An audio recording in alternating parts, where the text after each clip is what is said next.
आणि यानंतरची बातमी आहे विधानसभेसाठीच्या टीम भाजपची।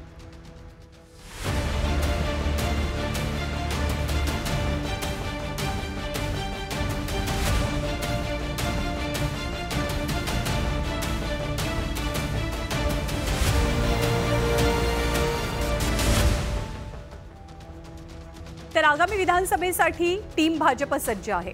भाजपकडनं अधिकाधिक उमेदवार निवडून आणण्यासाठी एक 6 सदस्यीय समिती स्थापन केल्याची चर्चा आहे। आगामी निवडणुकीमध्ये ही टीम प्रदेश, जिल्हा आणि तालुका स्तरावर काम पाहिल। या समितीमध्ये भाजपच्या बड्या नेत्यांवरती जबाबदारी दिली गेल्याचं चित्र आहे। विदर्भाची जबाबदारी चंद्रशेखर बावनकुळे यांच्यावर, तर मराठवाड्याची अशोक चव्हाणांवर।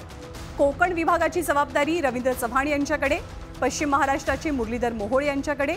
मुंबईची जबाबदारी असेल आशिष शेलार यांच्यावर, तर उत्तर महाराष्ट्राची गिरीश महाजनांकडे। पण ही टीम फक्त 6 जणांची नसून पक्षातल्या 19 नेत्यांवरती मोठी जबाबदारी असल्याचं प्रदेशाध्यक्षांनी स्पष्ट केलंय। राज्यामध्ये 19 लोकांची टीम आहे। 19 आहे, त्यात पंकजाताई आहे, चंद्रकांत दादा आहे, सुधीर भाऊ आहे, दानवे साहेब आहे, मी आहे, देवेंद्रजी तर आहे, नेते आमचे। त्यामुळं 19 प्रमुख नेते महाराष्ट्रामध्ये आपापल्या भागात काम करणार आहे। तर या 6 जणांच्या यादीतली जवळपास सगळीच नेते मंडळी देवेंद्र फडणवीसांचे निकटवर्ती असल्याची चर्चा सुद्धा रंगतेय। चंद्रशेखर बावनकुळे भाजपचे प्रदेशाध्यक्ष आहेत आणि ते ओबीसी समाजाचं प्रतिनिधित्व करतात। फडणवीसांच्या मर्जीतल्या नेत्यांपैकी एक अशी त्यांची ओळख आहे। दुसरं नाव अशोक चव्हाणांचं। मराठवाड्यातला भाजपचा चेहरा म्हणून अशोक चव्हाणांकडे पाहिलं जातं। काँग्रेसमधून आलेल्या चव्हाणांना लोकसभेत नांदेड राखता आलं नसलं तरी विधानसभेसाठी मराठवाड्याची जबाबदारी त्यांच्यावर असेल। तिसरं नाव रवींद्र चव्हाण। राज्याचे सार्वजनिक बांधकाम मंत्री असलेले रवींद्र चव्हाण देवेंद्र फडणवीसांच्या गोटातले व्यक्ती म्हणून ओळखले जातात। डोंबिवलीचे आमदार असलेल्या चव्हाणांवरती विधानसभेसाठी भाजपसाठी महत्त्वाच्या असलेल्या कोकणाची जबाबदारी असेल। तर देवेंद्र फडणवीसांचे अत्यंत विश्वासू मानले जाणारे आणि केंद्रीय मंत्री असलेले मुरलीधर मोहोळांना विधानसभेसाठी पश्चिम महाराष्ट्र सांभाळायचं आहे। भाजपचे संकटमोचक अशी ओळख असलेल्या गिरीश महाजनांना उत्तर महाराष्ट्रासाठी भाजपनं पसंती दिल्याचं दिसतंय। या पट्ट्यातल्या जागा भाजपसाठी महत्त्वाच्या असल्यामुळे गिरीश महाजन यांच्यासमोरचं आव्हान सुद्धा मोठं असेल।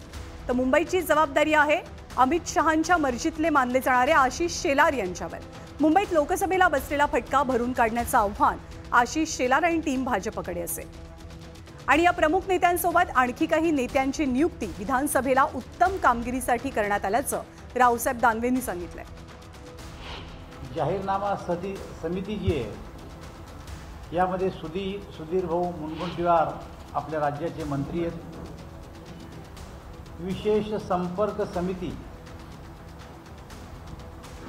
त्यामध्ये आपल्या राज्याचे मंत्री नामदार चंद्रकांत दादा पाटील आहेत। सामाजिक संपर्क समितीमध्ये पंकजाताई मुंडे।